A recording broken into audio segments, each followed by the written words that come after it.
পৃথিবীতে যত মানুষ আছে সমগ্র মানুষকে আল্লাহ রাব্বুল আলামিন সূরা ফাতিরে ডেকে বলছেন তোমরা সবাই আমার দরবারের ফকির। তো সবকে টেনে দিলেন আল্লাহ তাআলা ফকির বলে। তো যার ব্যাংকে 50 লাখ টাকা আছে ওর ভিতর গরম, আমাকে কে ফকির বলে? হে বলো তো, এতটি টাকার আমি মালিক। তো শুধু হাত পেটের জন্য বাড়াতে গেলে ফকির হয় না? ফকিরের কোয়ালিটি আছে। অভাব কি একরকমের মানুষের হয়? একরকমের অভাব হয় না মানুষের। আমি নাম নিব না জায়গা। উনি 1 কোটিপতির মাত্র 2টো সন্তান, একটা বেটি একটা বেটা। বেটাটা 22 বছর বয়সে অসুখ হলো, কলকাতাতে মেডিকেলে রিপোর্ট এলো একটা কিডনি শেষ আর একটা কিডনি 40% আছে, 60% নাই। এও ধুক ধুক করছে, কবে চলে যাবে। একে ওষুধ পানি লিখে দিল, বাড়ি নিয়ে এলো। বলছে কি যে ডাক্তার দক্ষিণবঙ্গে নিয়ে গিয়ে যে ছেলেটাকে ওজন করে আপনাকে টাকা দিব, আমার ছেলেকে সুস্থ করে দেন, ছেলে আমার একটাই। ডাক্তারটা ছিল মুসলমান। ও তখন বলছে যে দুনিয়াতে যতগুলো ডাক্তার আছে এদেরকে টাকা দিয়ে যদি আপনি বরাবর করে দেন আপনার ছেলেকে বাঁচাতে পারবেন না। আপনি যদি ছেলেকে বাঁচাতে চান তো যিনি হচ্ছেন ডাক্তারের ডাক্তার তাকে বলেন গা, ওনার যদি জানে দয়া হয় তো আপনার ছেলেকে উনি বাঁচিয়ে দেবেন, তাছাড়া বাঁচাতে পারা যাবে না। ডাক্তারের ডাক্তারকে সারা পৃথিবীর যিনি মালিক তিনি হলেন আহকামুল হাকিমিন। বাড়ি এসে সব দরবারকে ছেড়ে দিয়ে, যে মানুষ জীবনে নামাজ পড়ে না, রাত্রি 12টা-1টার সময় গিয়ে মসজিদে 2 রাকাত নামাজ পড়ে ডুকরে কাঁদছে আর হাত তুলে আর আল্লাহ তাআলাকে বলছে আল্লাহ একটাই ছেলে, মেয়েটা যদি অসুখ হয়ে চলে যেত তো এত কষ্ট পেতাম না, কিন্তু ছেলেটা যে মরে যাচ্ছে তো বংশে বাতি দেওয়ার কেউ থাকলো না। তুমি নাকি সবাইকে সবকিছু দাও, তো আমাকে আমার ছেলেটা দাও। আপনি নিজে বলুন, এইবার কোটি টাকার মালিক সে যদি রাতের বেলায় অন্ধকারে আল্লাহ তাআলার কাছে হাত পেতে চাই, এই অভাবী না অভাবী নয়? অভাবী কি একরকমের আছে? একটা কালো সাউলি মেয়ে ছেলে, বয়স 22 বছর হয়ে গেছে, ওর বয়সের সাদা ফর্সা মেয়ে ছেলে, 2টা বাচ্চার মা হয়ে গেছে। যখন ওকে দেখছে তখন আপনি ওর চোখে পানি ঝরে নেমে আসছে। কেন নামছে? এর বিয়ে হয়নি, ওর বিয়ে হয়ে গেছে, রংটা কালো বলে। কোন মৌলবি ওয়াজ করেছে যে রমজান মাসে দোয়া করলে কবুল হবে? কথা ভুল বলেনি, ঠিকই বলেছে। তো রমজান মাসে শেষ রাতের বেলায় ওযু করে বিভিন্ন নামাজ পড়ার পরে মুসল্লাতে বসে আল্লাহ তাআলার কাছে কাঁদছে আর বলছে, পরওয়ারদিগার তুমি, আমি কালো তো আমার জন্য একটা কালোই ব্যবস্থা করে দাও, অথচ আমার জন্য একটা কোনো স্বামী দাও, যাতে আমি আইবুড়ো হয়ে না মরি আর আইবুড়ো হয়ে আমি বেঁচে না থাকি, মানুষের কথা আমাকে শুনতে না হয়। আল্লাহ রাব্বুল আলামিনের কাছে সে জোড়া চাইছে যে তুমি আমার একটা স্বামী দাও, যেখান থেকে পারো যেমন করে পারো তুমি আমাকে দাও। তুমি যে দুনিয়ার লোককে দাও তো আমাকে কেন দিবে না? তাহলে এর হাত তুলে যে চাওয়া, এর অভাবটা কি আমার অভাবের মতো? ওর অভাব আলাদা। রব্বুল আলামিন তারও ব্যবস্থা করে দিলেন যে একটা পুরুষ স্ত্রী মরে যাওয়া লোক, সে তাকে বিয়ে করে নিয়ে গেল, 23 বছর এর বয়স, আর ওর বয়স হলো 45 থেকে 50 বছর। হোক 50 বছর, আমি ওরই ভাত খাবো। তো আল্লাহ তাআলা জোড়া লাগিয়ে দিলেন। অভাব মানুষের এক রকমের নয়, এই জন্য মানুষের এমনি করে হাত পেতে আল্লাহ তাআলার কাছে চাওয়া এক রকমের নেই, রকমারি আছে। 17 বছর ধরে হযরতে আইয়ুব আলাইহিস সালাতু ওয়াস সালাম অসুখ অবস্থায় পড়ে থাকলেন। 1 মাস নয়, 1 দিন নয়, 1 বছর নয়, 17 বছর। এত লম্বা টানা সময় এইভাবে পড়ে থেকে শেষকালে আল্লাহ রাব্বুল আলামিনের কাছে দোয়া করলেন, রব্বি আন্নী মাসানি আযুর ওয়া আনতা আরহামুর রাহিমিন। এই পরওয়ারদিগার, সোনা আসমান থেকে পড়ছিল কিসের আকারে? তো টিড্ডির আকারে, পঙ্গপালের আকারে। আসমান থেকে চাঁদির টিড্ডি পড়ছিল, মানে পঙ্গপাল পড়ছিল। বৃষ্টির সাথে সাথে তিনি কুড়াতে গেলেন। যখন ওই সোনার টিড্ডিগুলোকে কুড়াতে লাগলেন, আল্লাহ রাব্বুল আলামিন নারাজ হয়ে যে বলছেন, এ আইয়ুব, তোমাকে আমি নবী করে পাঠিয়েছি, তুমি কেন এত লোভী হলে? তুমি কেন ওই টিড্ডিগুলোকে কুড়াতে গেলে? সোনার প্রতি তোমার এত লোভ কিসের জন্য হলো? আল্লাহ রাখলেন, অসুখ দিয়ে দিলেন, অসুখ দিলেন। এবার 17 বছর অসুখ ভোগ করার পরে আল্লাহ তাআলাকে কি বলছেন? সোনার আর শখ নাই, চাঁদির আর শখ নাই, সম্পত্তির আর শখ নাই, জমি বেড়ে যাক তার আমার শখ নাই, আমি শুধু একটা আমার ইরাদা, রব্বুল আলামিন তুমি আমার শরীরটাকে ঠিক করে দাও। দিয়ে দোয়া করে বলছেন, রব্বে আন্নি মাসানি আযযুররু ওয়া আনতা আরহামুর রাহিমিন। আয় আল্লাহ, আমাকে যে মুসিবত লেগেছে, এই মুসিবত থেকে যদি মুক্তি দিতে পারো তো তুমি একমাত্র আল্লাহ, তুমি আমাকে মুক্তি দান করো। রব্বুল আলামিন বললেন, তোমার অভাব তো আলাদা, দুনিয়ার লোকের অভাব থেকে তোমার অভাব আলাদা। তুমি যখন আমার কাছে হাত পাচ্ছ তো আমার কাজ হলো দেওয়া, আর বান্দার কাজ হলো চাওয়া। তো ঠিক আছে, আমি তোমাকে দিচ্ছি।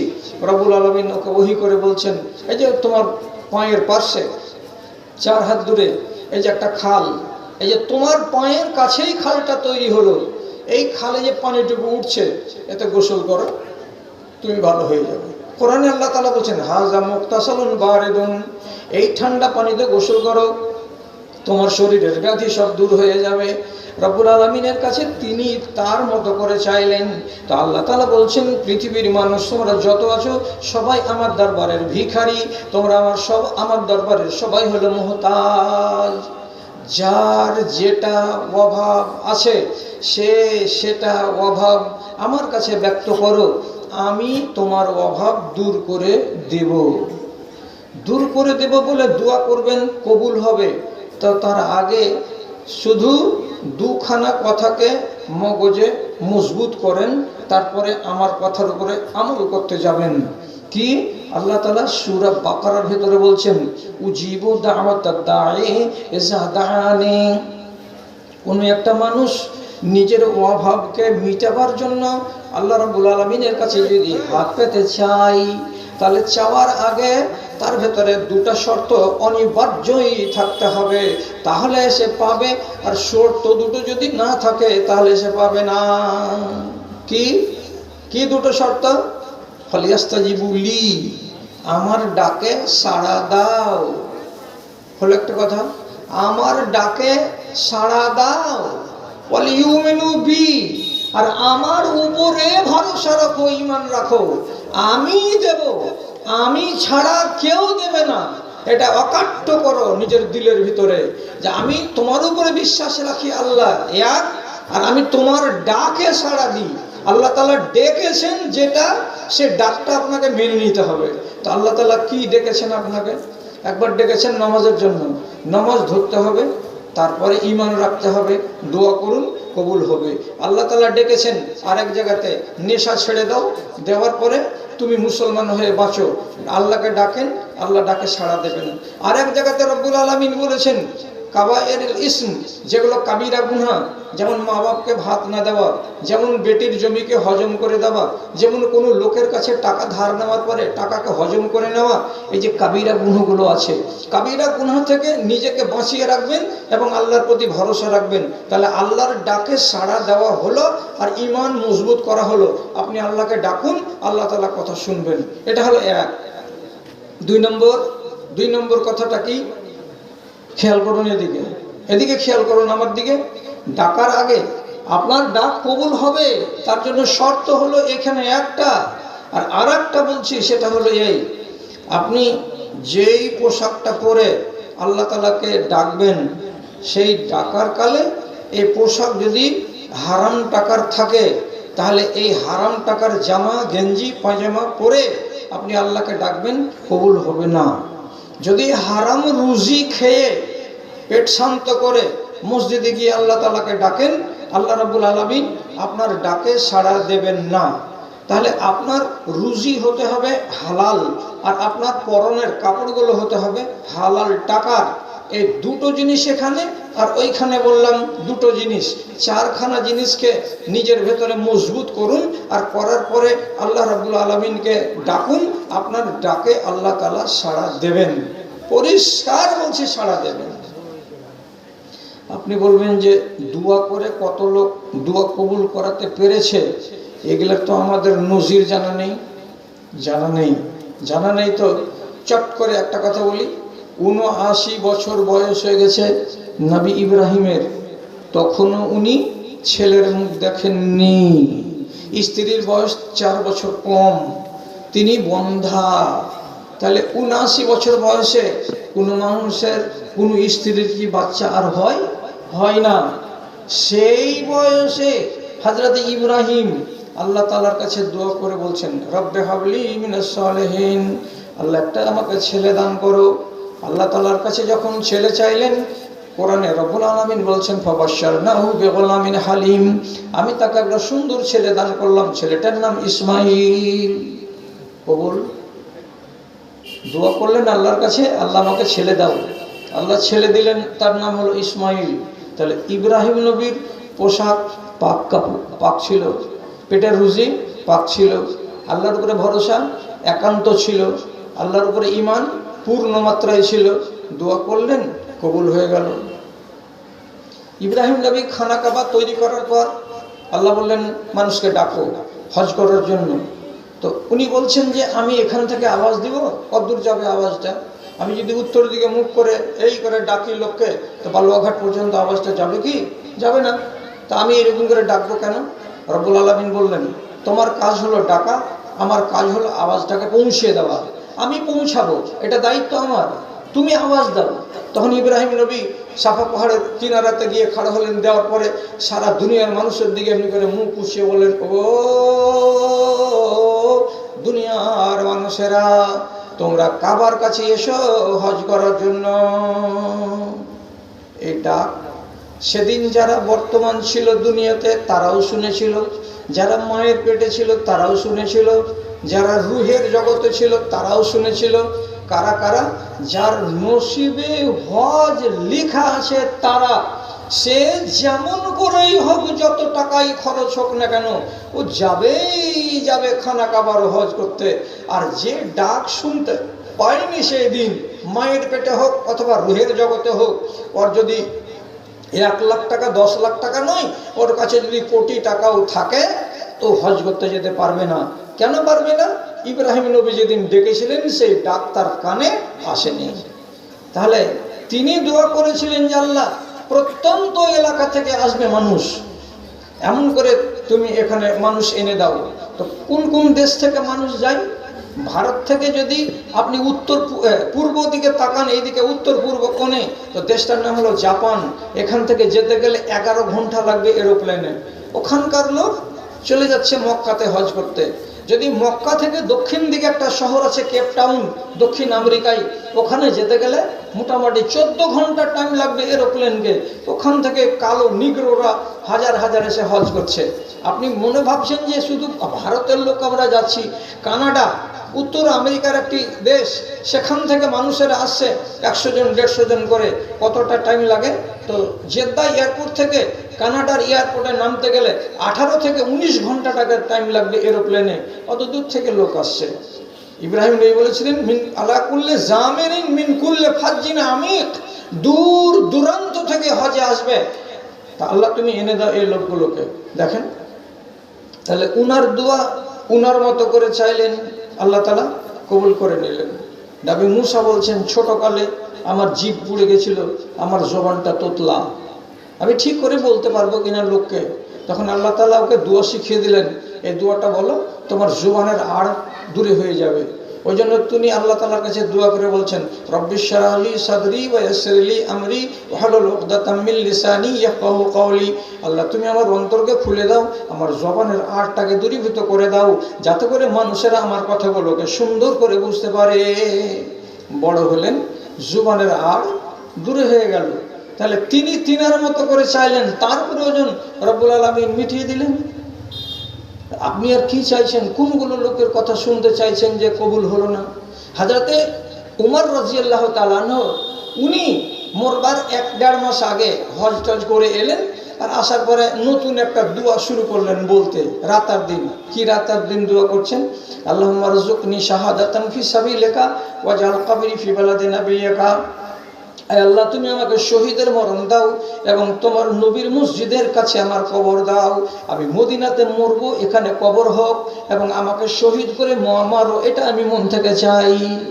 আল্লাহ রাব্বুল আলামিন বলছেন, না বেটি বলছেন হাফসা, আব্বা মরবা তো বিদেশে যুদ্ধ করতে গিয়ে, তাহলে শহীদ হবা, আর বিদেশে যদি মরো তো তোমার মরা লাশকে 8 দিন কে বহে নিয়ে এসে তোমাকে মদিনাতে দাফন করবে? মরবা আবার কবর নিবা মদিনাতে, আর মরবা আবার শহীদ হয়ে, তো এটা কেমন কথা? এটা পরস্পর বিরোধী কথা হলো না? হযরত তোমার বেটিকে বলেছিলেন, বেটি রে, তোর কাজ হলো চাওয়া আর আল্লাহর কাজ হলো দেওয়া। আমি চাইছি আমার মতো করে, আল্লাহ রাব্বুল আলামিন কেমন করে দিবেন না দিবেন সেটা তিনি জানেন। তো তিনি জানেন তো কথাটা ঠিক। 1 মাস 18 দিন পরে হযরত উমর ফজরের নামাজ পড়াচ্ছিলেন, একটা আবু লুলু বলে একটা ছেলে, ফিরোজ দাইলামি বলে একটা পারস্যের গোলাম, 18 ইঞ্চি চাকু নিয়ে ফজরের টাইমে পিছন দিকে মুক্তাদির বেশে দাঁড়িয়েছিল। তিনি 1 রাকাত নামাজ পড়িয়েছেন, আর 1 রাকাতে কিরাত চলছে, পিছন দিক থেকে সে এই কোখার কাছে জোর করে চাকুটাকে ভরে দিল, পাকস্থলী 4 আঙুল পর্যন্ত চিরে গেল, দানা পর্যন্ত যা খেয়েছিলেন সমস্ত বেরিয়ে গেল। তিনি নামাজ পড়াতে পারলেন না। তারপর 3টা দিন বাঁচলেন। 3 দিন বাঁচার পরে 3রা দিনের দিন মারা গেলেন, দুনিয়া ছেড়ে চলে গেলেন। কবর হলো কোথায়? রাসূল করিম সাল্লাল্লাহু আলাইহি সাল্লামের কবর যেখানে আছে, তো প্রথমে নবীজির কবর, তারপরে একটু সরে গিয়ে আবু বকর সিদ্দিকের কবর, তারপরে আরেকটা কবরের জায়গা ছিল মা আয়েশা নিজের জন্য রেখেছিলেন, ওটা উনি দান করে দিলেন যে আমার স্বামীর পার্শ্বে আমার স্বামীর ছায়া সঙ্গী আবু বকর উনি চলে গেছেন, এবং আমার স্বামীর ছায়া সঙ্গী হযরত উমর মারা গেছেন, উনারই অধিকার বেশি, উনাকে ওইখানে দাফন করে দাও। হযরত উমরকে রাসূলুল্লাহ পায়ের দিক করে পিছন দিকে তাকে দাফন করা হলো। আম্মা আয়েশার কামরাতে 3টা কবর, রাসূলুল্লাহর কবর, আবু বকর সিদ্দিকের কবর এবং হযরত উমর ফারুকের কবর। তাহলে আপনি নিজে বলুন, হযরত উমর দোয়া করেছিলেন কি বলে? আল্লাহ আমাকে শাহাদাতের মরণ দাও আর মদিনাতে আমার কবর দাও। কবুল হয়ে গেল? কবুল তো হয়ে গেল। আবু আইয়ুব আনসারী রাদিয়াল্লাহু তাআলা আনহু, উনি রাসূলুল্লাহর প্রথম হলেন মেজবান। মদিনাতে যখন রাসূলুল্লাহ এলেন, প্রথম ভাত খেয়েছিলেন কার বাড়িতে?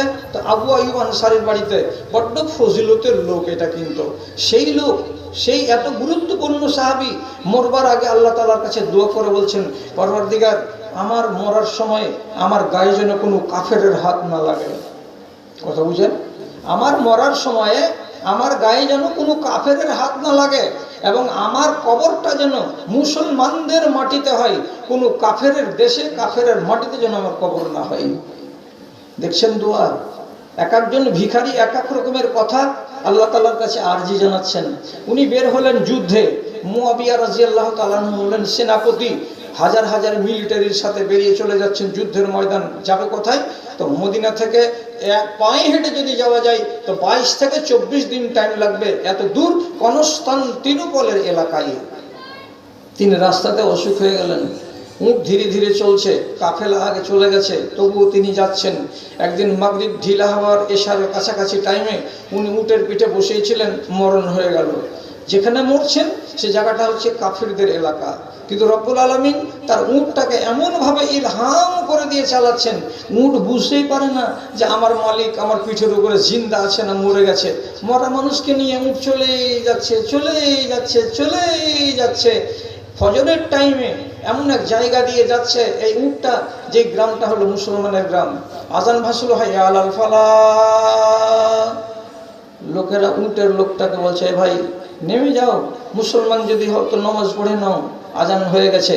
তো আজান হয়ে গেছে বলে যখন ডেকেছে, তো উটের আরোহী সাড়া দেয় না। যখন সাড়া দেয় না, হাত ধরে এমনি করে ঝুঁকিয়ে বলছে, ও ভাই নেমে যাও না, ফজরের নামাজটা পড়ো। সাড়া দিল না। তখন এরা ভালো করে আলো জ্বালিয়ে দেখলো, তো উটের আরোহী জীবিত নেই, মারা গেছে। ওকে ওইখান থেকে নামালো, তাকে গোসল দেওয়ালো, তাকে কাফন পরালো, তার কবর সেইখানেই বানালো।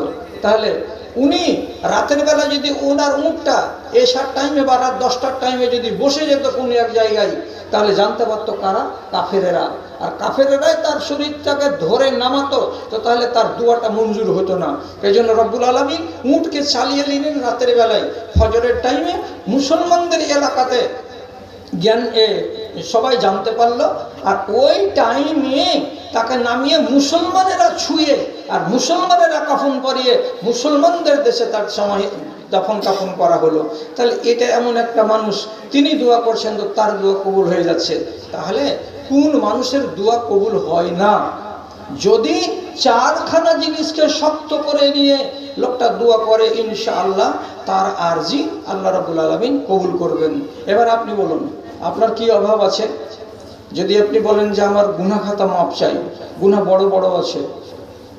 যদি কেউ বলে যে আমার গুনাহ ছোট আছে, ছোট গুনাহ মাপ চাওয়ার একটা আলাদা নিয়ম, আর বড় গুনাহকে মাপ চাওয়ার আলাদা নিয়ম। কি খেয়াল করুন কথার দিকে, কথাগুলো এচপ্যাচ করে এলোমেলো করে দিয়েন না, আর হাত ছাড়া করিয়েন না, কথাকে হেফাজত করুন। আপনি এখান থেকে বেরিয়েছেন, জমি দেখতে বেরিয়েছিলেন, রাস্তাতে আপনার জমির কাছে গিয়ে দেখলেন কারো গরুতে বা ছাগলে হোক আপনার ফসল খেয়ে নিয়েছে, আপনি নিজেকে সামলাতে পারলেন না, কুবাক্য বলে আপনি গালি দিয়ে দিলেন, আপনার গুনাহ হয়ে গেল। খারাপ কথা বলে গাল দিলেন তো আপনার গুনাহ হয়ে গেল।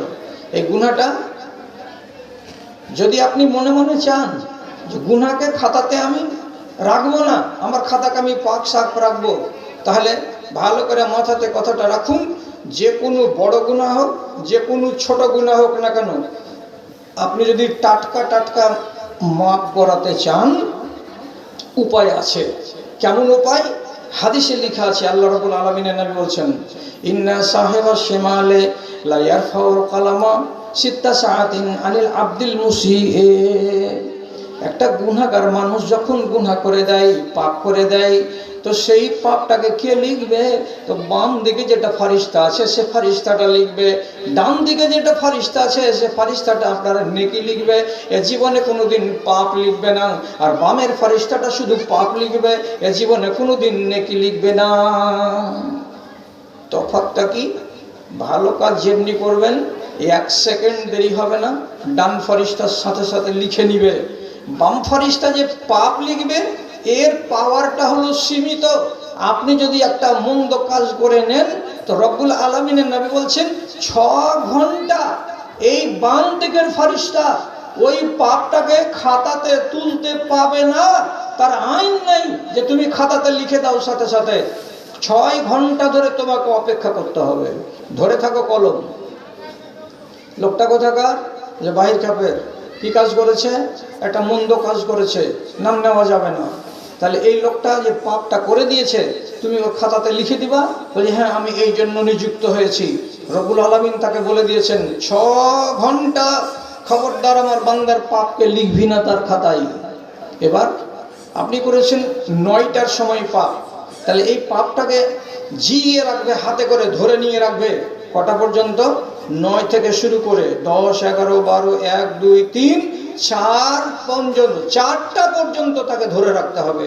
যদি 5 ঘন্টা 59 মিনিটে গিয়ে বান্দাটা তার পাপটাকে স্মরণ করে, আর সাথে সাথে সে যদি বলে আস্তাগফিরুল্লাহ আস্তাগফিরুল্লাহ রাব্বি মিন কুল্লি যামবিন ওয়া আতুবু ইলাইহি, শুধু যদি মুখ দিয়ে বলে, যারা ছোট করে বলবে তারা বলবে আস্তাগফিরুল্লাহ, আর যারা একটু ফেন্সি করে বলবে তারা বলবে কি আস্তাগফিরুল্লাহ রাব্বি মিন কুল্লি যামবিন ওয়া আতুবু ইলাইহি। এইটুকু যদি বলে, নিয়াত করে কোনটা? আর বেলা 9টার সময় যেটা পাপ করেছি সেইটা, এই নিয়তে যদি সে দোয়াটা করে দেয় আর ইস্তেগফার করে দেয়, তো নবীজি কি বলছেন? আলকাহু বিনিয়াদিহি, ও যে ধরেছিল পাপটাকে, সে পাপটাকে আর নিজের হাতে ধরে রাখবে না, হাত থেকে ছেড়ে দেবে, জমিনে দপ করে পড়ে যাবে। কলমটা খোলা ছিল লেখার জন্য, কলমটাকে বন্ধ করে দেওয়া হবে। কলম দিয়ে আর আপনার পাপ লেখা হলো না। কেন হলো না? 6 ঘন্টা রব্বুল আলামিন সময় দিয়েছিলেন, আপনি 6 ঘন্টার মধ্যে মধ্যে ইস্তেগফার করে নিয়েছেন, ক্ষমা চেয়ে নিয়েছেন। আল্লাহ রাব্বুল আলামিন বলছেন, বান্দার কাজ হলো পাপ করা, আর আমার কাজ হলো মাফ করা। রব্বুল আলামিন কোরআনে 10 বার বলছেন গফুরুর রহিম, ইন্নাল্লাহা ওয়াল গফফারু যুল কুওয়াতিল মতিন। কোন জায়গায় বলছেন নিজেকে গফুর, কোন জায়গায় নিজেকে বলছেন গফফার। এর মানে হলো অধিক অধিক ক্ষমা দেওয়া, অধিক অধিক মার্জনা দেওয়া। তাহলে আল্লাহ বেশি বেশি করে মাপ দিবেন। আর বান্দার চরিত্র কি?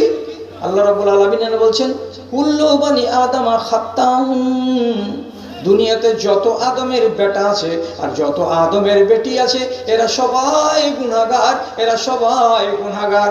এরা কখনো বড় করে, কখনো ছোট করে, কখনো মেজো করে, কখনো সেজো করে।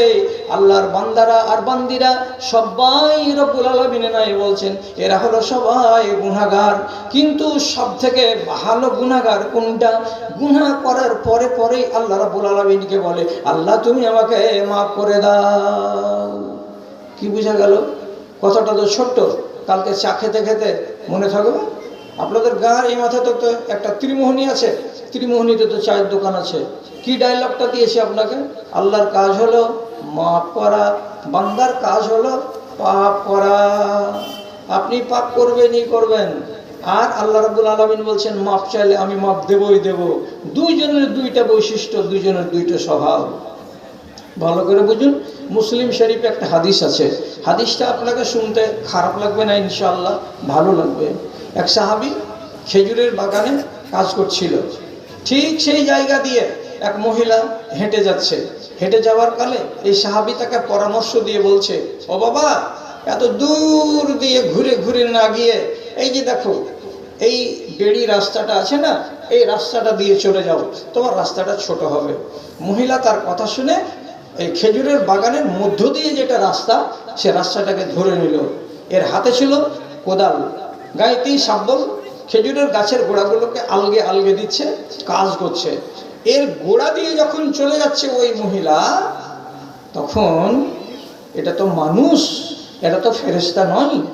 খবরদার খারাপ কথা মনে বলবেন না, মনে মনে কোনো সাহাবী সম্পর্কে বলবেন না, এরাও মানুষ ছিলেন। কাজে মানুষের দ্বারাই ভুল হবে, এটা নবীজি আগেই বলেছেন। তো তিনি নিজে কি বলছেন, যখন ওই মহিলা আমার পাশ দিয়ে গত হয়ে যাচ্ছিল, তখন আমি নিজেকে সামলাতে পারলাম না। সহিহ হাদিসে লেখা আছে ফালাযামতুহা ওয়া কাব্বালতুহা গায়রা আন্নী লাম উজামিউহা। আমি ওই মহিলাকে তার অজ্ঞাতে, তাকে না জানিয়ে আমি দৌড় করে গিয়ে জাপটিয়ে ধরে নিলাম এবং তাকে চুমু খেলাম এবং তার শরীরে আমি হাত লাগালাম, তাকে ছুঁয়ে ছুঁয়ে আমি দেখলাম। তবে আমি ওই মহিলার সঙ্গে বদফেলিটা করিনি, তার মানে সহবাসটাকে আমি বাদ রেখেছি। সহবাসটাকে বাদ দিয়ে তাকে জাপটিয়ে ধরেছি এক, এবং তার গায়ে হাত দিয়েছি আর এক, এবং তাকে চুমু খেয়েছি আর এক। 3 রকমের অপরাধ আমি তার সাথে করেছি। তখন বুঝতে পারলাম না কেন হলো এটা। চলে গেল মহিলা, কাউরি কাছে আপত্তি করেনি। আমি নিজের কোদাল চালাতে আর পারলাম না, কোদালটাকে ফেলে দিলাম, দিয়ে চলে এলাম হাঁটতে হাঁটতে রসুলুল্লাহর মসজিদে আসলাম। তখন মোটামুটি 12টার কাছাকাছি। মুখ হাত ধুয়ে টুয়ে মসজিদে ঢুকলাম, আজান পড়লো, নামাজ হলো। রাসূলুল্লাহর পিছন দিকে দাঁড়িয়ে মুক্তাদি হয়ে নামাজ আদায় করলাম।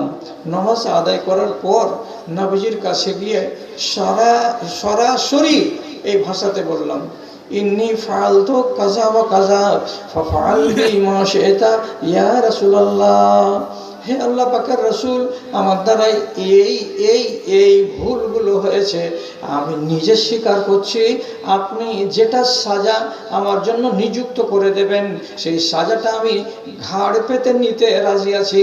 রসুল, আপনি আমাকে পাক করুন, আমি গুনাহগার, আমার গুনাহ যেন আমার ঘাড়ে আর না থাকে, সে ব্যবস্থাটা আপনি আমার করে দিন।